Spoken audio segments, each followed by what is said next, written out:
નારાયણી નમોસ્તુતે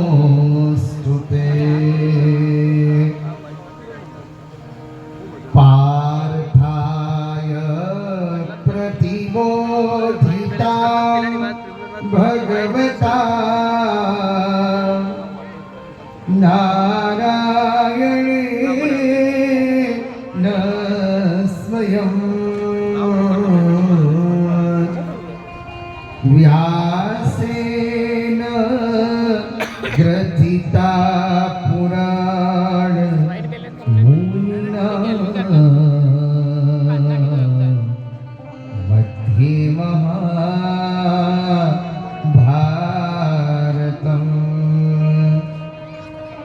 અદ્વૈતામૃતવર્ષિણીં ભગવતીં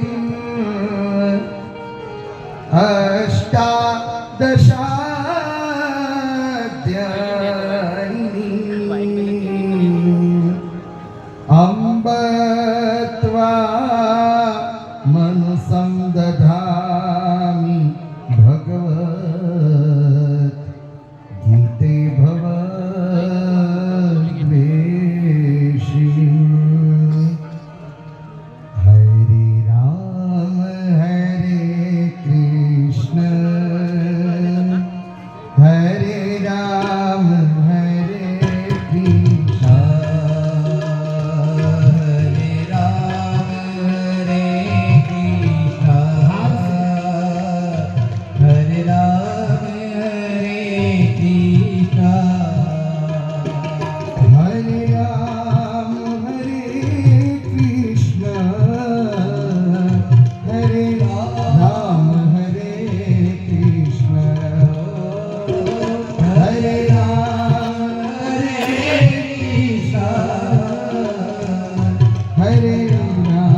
હરે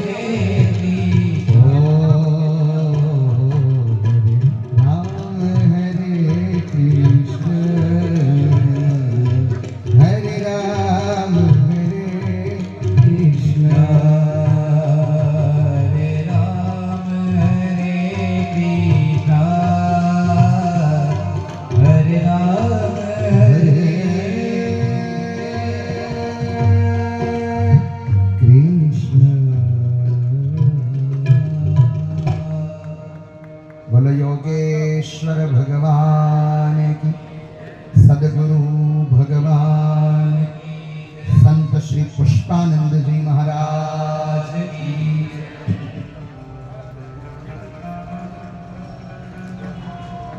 સર્વપ્રથમ તો સદગુરુ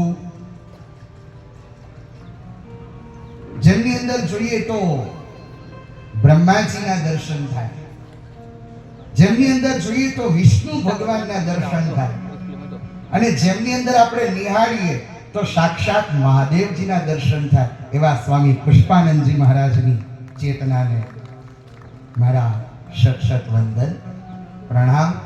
અને પૂજ્ય સ્વામીજીના અવતરણ દિવસની આપ સૌને ખૂબ ખૂબ વધાઈ. સાથે સાથે મંચસ્થ બિરાજમાન પરમ વંદનીય શ્યામ સુંદર મહારાજ શ્રી, પરમેશ્વરદાસજી મહારાજ શ્રી, અવધેશાનંદ મહારાજ શ્રી અને સોહમપુરી મહારાજ શ્રી અને સૌ પૂજ્ય ચરણો. જો બાલક કહતો તરી બાતા તો સુનત મુદિત મન પિતુ અરુ માતા. બાળક કઈ કાલું ઘેલું બોલે ને તો માતા પિતાએ આનંદ લે. એમ હું પણ જે કઈ કાલી ઘેલીમાં મારી વાણીમાં સદગુરુનું વાગ્મય પૂજન જ્યારે કરું છું ત્યારે પૂજ્ય ચરણોના પાવન ચરણોમાં વંદન કરી. અને આજે ગીતા જયંતિ પણ છે, એટલે આપણી સનાતની પરંપરામાં જો કોઈ ગ્રંથની જયંતિ ઉજવાતી હોય તો એક માત્ર એવો ગ્રંથ છે જે શ્રીમદ ભગવદ ગીતા. એની જયંતિ ઉજવાય છે. હવે ભાગવત અને ભગવદ ગીતા બેમાં ફરક શું આપણે એ સમજી લઈએ. ભાગવત એટલે ભગવાન શ્રી કૃષ્ણને સમજવા એનું નામ શ્રીમદ ભાગવત. ભગવાન શ્રી કૃષ્ણને સમજવા એનું નામ શ્રીમદ ભાગવત અને ભગવાનને સાંભળવા એનું નામ શ્રીમદ ભગવદ ગીતા. ઘણી વાર કેવું થાય છે કે આપણે પોતે જ બોલ કરીએ છીએ, ભગવાનને બોલવાનો મોકો જ નથી આપતા. જ્યારે અર્જુને ભગવાનને બોલવાનો મોકો આપ્યો છે, એવું નહોતું કે ભગવાન વામનજીને ગીતા નહોતી આવડતી, એવું નહોતું કે જ્યારે ભગવાન મોહિની સ્વરૂપે પ્રગટ્યા તો એમને ગીતાનું જ્ઞાન નહોતું. આપણા દરેક અવતારો બધાને જ્ઞાન તો હતું જ, પૂર્ણ અવતારો હતા, પણ એ સમયે કોઈ અર્જુન નહોતું. અર્જુન થવાની તૈયારી હોવી જોઈએ. ત્યારે આપણે સદભાગી છીએ કે ગુરુ મહારાજનું સાનિધ્ય આપણને પ્રાપ્ત થયું છે. સદગુરુ પુષ્પાનંદજી મહારાજ અને રામચરિતમાનસમાં તુલસીદાસજી મહારાજ કહે છે, બંદવુ ગુરુ પદ પદમ પરાગા સુરુચિ સુવાસ સરસ નુરાગા અમિયમૂરિમય ચૂરન ચારુ સમલ સકલ ભવ રૂજ પરિવાર. એમને ગુરુદેવના ચરણોમાં વંદન કર્યા છે. તો ગુરુનું ચરણ સેવવાથી શું થાય? ગુરુના ચરણની તો વંદના કરી છે તુલસીદાસજી મહારાજે, પણ ગુરુ ચરણ રજની વંદના કરી છે. જેમ સ્મશાનની ભસ્મ હોય, પણ એ ભસ્મ મહાદેવજીને ચડે એ પછી ભસ્મ પવિત્ર થઈ જાય, એમ ગુરુ ચરણ રજ જ્યારે સાધકના શરીરે લાગે તો એનું જીવન પવિત્ર થઈ જાય. પણ એ ચરણ રજથી થાય શું? તો કે છે મનુષ્યના 4 પુરુષાર્થ સિદ્ધ થાય. 4 પુરુષાર્થો કયા કયા? તો કે છે ધર્મ, અર્થ, કામ અને મોક્ષ. તો જે વાત રામાયણમાં કરી એ જ વાત શ્રીમદ ભાગવતજીના મહાત્મ્યમાં કરી, પદ્મ પુરાણના ઉત્તરખંડમાં, કે વ્યક્તિએ પોતાનું જીવન સાર્થક કરવું હોય તો શું કરવું? તો કે વિશ્વાસો ગુરુ વાક્યેષુ સ્વસ્મિન દીનત્વ ભાવના મનોદોષ જયશ્ચૈવ કથાયામ નિશ્ચલામતી. એમાં પહેલી વાત કરી વિશ્વાસો ગુરુ વાક્યેષુ. આપણે ગુરુજીને માનીએ તો છીએ. આજે અવતરણ શતાબ્દી મહોત્સવ ઉજવાયો. હું અવતરણ શબ્દ એટલે વાપરું છું કે જીવ જન્મે છે અને સંતો અને ભગવાન એમનો અવતાર થાય છે, એટલે અવતરણ દિવસ. કારણ કે જીવને કર્મવશ આવવું પડે છે. પુનરપી જનનમ પુનરપી મરણમ પુનરપી જનની જઠરે શયનમ એ સંસારે ખલુ દુસ્તારે કૃપયા પાહે પાર મુરારે. પણ સંતો અને ભગવાન એ તો પોતાની ઈચ્છાથી અવતાર લેવા વાળા છે, એટલે અવતરણ દિવસ. તો જન્મ શતાબ્દી મહોત્સવ આપણે મનાવીએ છીએ તો આપણે સંકલ્પ શું લેવાનો? કે અમે ગુરુજીને માનીએ તો છીએ, પણ ગુરુ ભક્તિ ત્યારે સફળ થશે જ્યારે એમના વચનો ઉપર વિશ્વાસ રાખીશ. વિશ્વાસો ગુરુ વાક્યેષુ. નહીતર એક દ્રષ્ટાંત છે કે ગુરુ શિષ્ય આશ્રમમાં રહેતા હતા.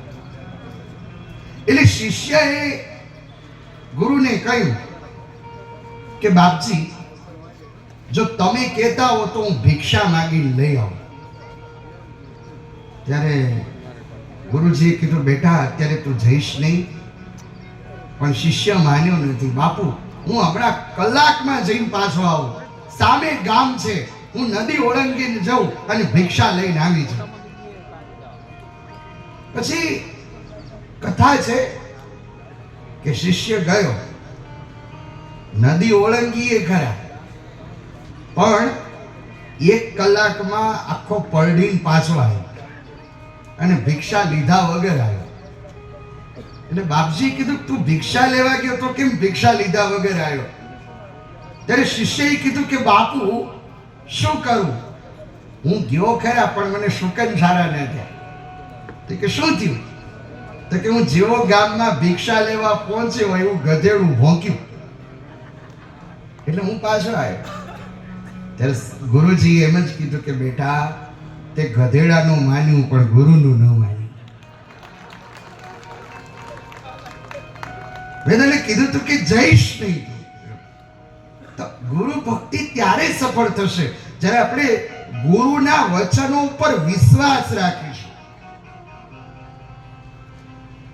તો એટલે ભાગવતજીમાં કહ્યું, વિશ્વાસો ગુરુ વાક્યેષુ. અને ગુરુનો મહિમા ગીતામાં પણ ગાયો છે. કોઈ એવો ગ્રંથ નથી કે જેમાં ગુરુનો મહિમા ન હોય.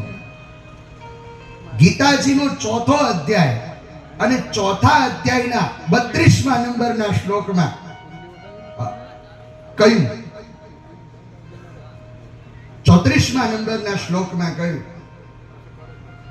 કે તદ વિદ્ધિ પ્રણિપાતેન પરિપ્રશ્નેન સેવયા ઉપદેક્ષ્યન્તિ તે જ્ઞાનઃ જ્ઞાનિનઃ તત્વદર્શિનઃ. જે મહાપુરુષો તત્વને જાણનારા છે, તો એવા ગુરુજનોની આગળ જઈને શું કરવું? તો કે તદ વિદ્ધિ પ્રણિપાતેન, પહેલા પ્રણામ કરવો અને પ્રણામ કર્યા પછી પ્રશ્ન કરવો, અને પ્રશ્ન પણ જિજ્ઞાસાયુક્ત પ્રશ્ન કરવો. અને આજે કહેવાનું મન થાય કે ગીતા જયંતિ છે એટલે કહું કે ગીતા એટલે પ્રશ્નથી કૃષ્ણ સુધીની યાત્રા, એનું નામ ગીતા. અર્જુનને પ્રશ્ન થયો તો પ્રશ્ન જિજ્ઞાસાયુક્ત હોવો જોઈએ તમારે. તો તદ વિદ્ધિ પ્રણિપાતેન, પહેલા પ્રણામ કરવા. અને પ્રણામ કરવાથી શું થાય? તો ભાગવતજીના 12મા સ્કંદના 13મા અધ્યાયના છેલ્લા શ્લોકમાં કહ્યું, નામ સંકીર્તનમ યસ્ય સર્વ પાપ પ્રનાશન પ્રણામો દુઃખ શમનઃ તમ નમામિ હરિમ પરમ. પ્રણામ કરવાથી દુઃખનો નાશ થાય. તમે બીજું કઈ ન કરો, ગુરુની પૂજા ન કરો, પૂજા કરો તો સારું જ છે, પણ પૂજન ન થાય અને ખાલી પગે લાગો ને તો એ તમારા પાપ તાપ સંતાપ આ બધું દૂર થઈ જાય. અને આની આ વાત શ્રીમદ ભાગવતજીના 10મ સ્કંધના 31મા અધ્યાયમાં ગોપીજનોએ કહ્યું છે, પ્રણત્ર દેહિના પાપ કર્ષણમ તૃણચરાનુગમ શ્રીનિકેતનમ ફણિફણાર્પિતમ તે પદાંબુજમ કૃણુકુચેષુન કૃંધિરચયમ. તો એ જ વાત ભગવદ ગીતામાં શ્રી કૃષ્ણ ભગવાન કરે છે કે તદ વિધિ પ્રણિપાતેન, પહેલા પ્રણામ કરવા અને પછી પ્રશ્ન કરવો, અને પ્રશ્નનો ઉત્તર મેળવવા માટે સેવા પણ કરવી. તદ વિધિ પ્રણિપાતેન પરિપ્રશ્નેન સેવયા ઉપદેક્ષ્યન્તિ તે જ્ઞાન જ્ઞાનિનઃ તત્વદર્શિનઃ. તો ગુરુ જ્ઞાન તો આપે, પણ ગુરુનું કામ એ માત્ર જ્ઞાન આપવાનું જ નથી. માત્ર જ્ઞાન આપે એ જ ગુરુ નહીં, પણ શિષ્યના ભયને હરે એનું નામ ગુરુ. સુખદેવજી મહારાજે પરીક્ષિત મહારાજને માત્ર ભાગવતજી જ નથી શ્રવણ કરાયા, પણ એમને નિર્ભય બનાયા છે. 12મા સ્કંધમાં સુખદેવજી મહારાજ કહે છે કે હે રાજા, હજી તારા મનમાં કોઈ પ્રશ્ન હોય તો બોલ, કારણ કે હું જ્યાં સુધી છું ત્યાં સુધી તક્ષક આવી નહીં શકે. તક્ષક આવે તને ડસે એ જોવા માટે હું ઊભોય નહીં. ત્યારે પરીક્ષિત મહારાજ બોલ્યા છે ભાગવતજીમાં, સિદ્ધોસ્મિ અનુગૃહીતોસ્મિ ભવતા કરુણાત્મન શ્રાવિતો યચ્ચ મે સાક્ષાત अनादि निधनो हरि। हे गुरु जी, आपने जो मुझे ज्ञान दिया, आपने जो मुझे उपदेश दिया, आपके उपदेशों से मैं अनुग्रहित हुआ, मैं सिद्ध हुआ, और सिद्ध इसीलिए हुआ कि आपने मुझे भागवत नहीं सुनाया, किंतु भागवत के रूप में मुझे कृष्ण के दर्शन करा दिए। હવે મને તક્ષકનો કોઈ ભય નથી. તક્ષક ભલે કાલે આવતો હોય ને તો આજે આવે. ત્યારે સુખદેવજી મહારાજ શું કહે છે એ સમજવાનું છે. સુખદેવજી મહારાજે કહ્યું કે હે રાજા, તને તક્ષકનો કોઈ ભય નથી તો તું એટલું સાંભળી લે કે તું મરવાનો નથી, માણસનું શરીર મરે છે, આત્મા અમર છે. અને આની આ વાત શ્રી કૃષ્ણ ભગવાન ગીતાજીના બીજા અધ્યાયમાં કેટલી સહજતાથી મૂકે છે કે ન જાયતે મ્રિયતે વા કદાચિત નાયમ ભૂત્વા ભવિતા વાનુભૂય અજો નિત્યો શાશ્વતોયમ પુરાણ ન હન્યતે હન્યમાને શરીરે. જો અર્જુનને વિષાદ થયો. એક વસ્તુ સમજી લઈએ કે જો અર્જુનને વિષાદ ન થયો હોત તો આપણને ગીતાનો પ્રસાદ ન મળે. અર્જુનને વિષાદ થયો, મોહ નથી થયો. એ તો પછી અર્જુન બોલ્યો છે છેલ્લે ગીતાજીમાં 18મા અધ્યાયમાં, પણ અર્જુનને વિષાદ થયો છે. અને વિષાદ એટલા માટે થયો કે મારે આ સ્વજનોને મારવાના. કથમ ભીષ્મમ અહમ સંખ્યે દ્રોણમ ચ મધુસૂદન ઈશુભી પ્રતિયોસ્યામિ પૂજાહાર અરિસૂદન. આ ભીષ્મ પિતામહ જેની ગોદમાં હું બેઠો, દુઃખ થઈ ગયું, આ બધા સ્વજનોને મારવાના. ત્યારે શ્રી કૃષ્ણ ભગવાને કહ્યું કે હે અર્જુન, તું જે આ ભીષ્મ, દ્રોણાચાર્ય આ બધાના શરીરની સાથે પ્રેમ કરે છે કે આત્માની સાથે? જો શરીરની સાથે પ્રેમ કરતો હોય તો શરીર તો મરવાનું છે, અને જો આત્માની સાથે પ્રેમ કરતો હોય તો નૈનમ ચિંદંતી શસ્ત્રાણી નૈનમ દહતી પાવક. આત્મા તો અમર છે. તો શ્રી કૃષ્ણ ભગવાને અર્જુનને નિર્ભય કર્યા, પરીક્ષિત મહારાજ એમને સુખદેવજી નિર્ભય કર્યા. અને છેલ્લી એક વાત કરી, વાણીને વિરામ તરફ લઈ જાઓ, કે એકવાર વ્યક્તિ ગુરુને બધું સોંપી દે, આ પુષ્પાનંદજી મહારાજ છે, અહીંયા ઘણા બધા ગુરુના ભક્તો છે, એકવાર તમે સ્વામીજીને બધું સોંપી દો પછી બધી જવાબદારી એમની જ છે સંભાળવાની. અને એનું ઉદાહરણ છે રામાયણમાં દશરથ મહારાજનું રામચરિત માનસ બાલકાંડ. મહારાજ દશરથજી વિચારે છે, એક બાર ભૂપતિ મનમાહી ભઈ ગલાની મોરે સુત નાહી ગુરુ ગૃહ ગયો તુરત મઈ પાલા ચરણ લાગી કરી વિનય વિશાલ. મહારાજ દશરથજીના મનમાંથી શું મને સુખ નહીં મળે? અને ગુરુદેવ વશિષ્ઠજીના પાસે ગયા અને પછી તો બધી જવાબદારી વશિષ્ઠજીએ જ સંભાળી. શૃંગી ઋષિને પણ વશિષ્ઠજીએ જ બોલાયા. શૃંગી ઋષિ વશિષ્ઠ બોલાવા એટલે એકવાર બધું સોંપી દો.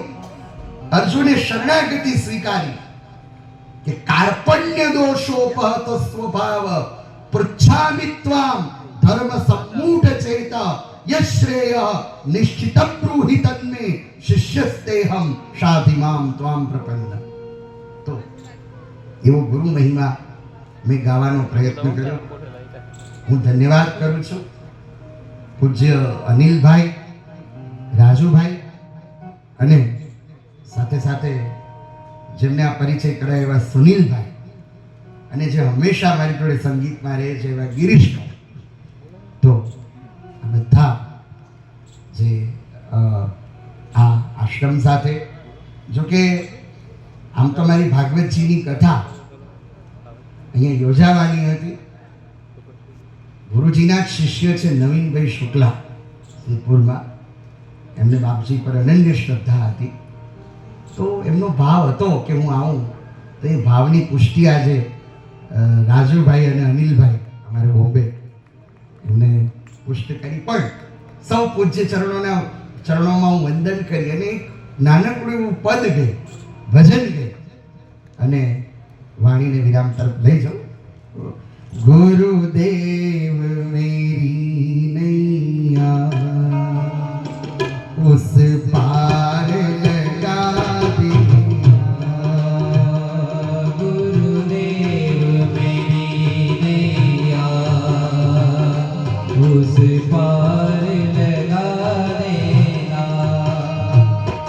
અબ તક તો નિભાયા હૈ आगे भी निभा देना,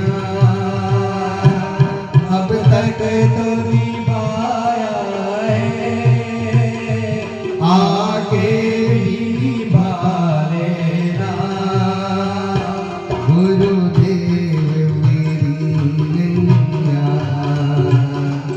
उस पार लगा देना, गुरुदेव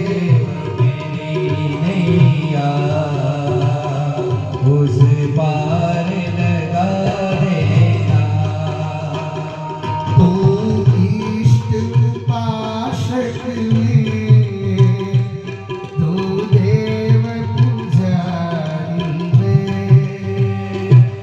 तो इष्ट उपासक में तो देव पुजारी में, शरणागत हूँ तेरी भव पार लगा देना, शरणागत हूँ तेरी भव पार लगा देना, अब तक तो निभाया है आगे भी निभाएगा, गुरुदेव मेरी नैया उस पार लगा देना, गुरुदेव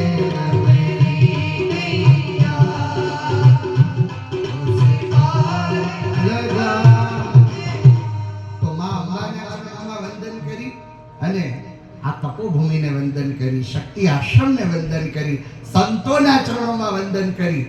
કશું કહેવાને આવ્યો છું, હું કરગરવા નથી આવ્યો. બીજાની જેવા જીવનને હું અનુસરવા નથી આવ્યો. હે દયાના સાગર, મને તમારામાં સમાવી લો, કારણ કે હું ડૂબવા આવ્યો છું, હું તરવા નથી આવ્યો. એ ભાવ સાથે વાણીને અહીં જ વિરામ. સદગુરુદેવ